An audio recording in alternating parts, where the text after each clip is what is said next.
Here, surface areas and volumes of 10th class, state, CBSE, ICSE, OLYMPIAD. So, what is the problem here? The radius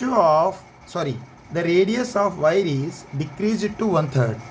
If the volume remains the same, the length will become dash. So, what is given here? The radius of the wire is decreased to 1/3 of the radius.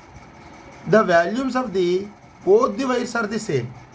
So, the length of the final wire will at what times the length of the first wire? That is the question. So, volume of the first cylinder. Why it is called a cylinder? We can say the wire, it is a shape of in the cylinder. So, here it is the wire. It is in the shape of cylinder. So, here radius R1, volume V1, length L1. So, what is the second cylinder?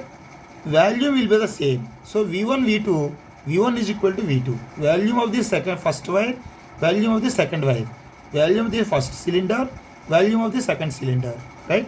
So, volume of the first cylinder is equal to volume of the second cylinder. Here, the radius of the second cylinder is 1/3 of the radius of the first cylinder. So, R2 is equal to R1 by 3. So, length of L1 of first wire or first cylinder, length of L2 of second cylinder. Then, volume of the first cylinder, it is a wire, it is cylindrical shape, is equal to pi r1 square h1. This is the volume of the cylinder formula. How it is this one? The value, if you will calculate, this is the area pi r1 square into h. Here h means L.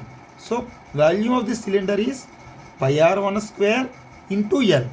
This is the pi r1 square into L1. This is the value of the first cylinder. What is the value of the second cylinder?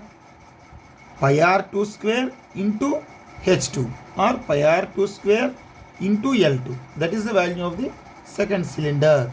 So, pi r2 square L2. Here, what is the conditions given here? Radius of the second cylinder is 1/3 of the radius of the first cylinder. It is given here. Decreased means 1 by 3. So, here volume V1 is equal to V2. So, when values will be the same, pi r1 square L1 is equal to pi r2 square L2. Here both side pi cancel. So, R1 square L1 is equal to, in place of R2, we can substitute R1 by 3. So, in place of R2, we can substitute R1 by 3. So, R1 by 3 whole square L2. Here both pi's are cancelled. So, here R1 square L1 is equal to, we can say this square belongs to both R1 square by 3 square or 9 into L2. So, both side LHS and RHS, both side R1 square cancel. So, what is remaining here? L1 is equal to L2 by 9. Right? So, L2 is equal to, if we will take 9 this side, 9 L1 is equal to 9 times L1. Means length of the second wire is 9 times length of the first wire. Okay?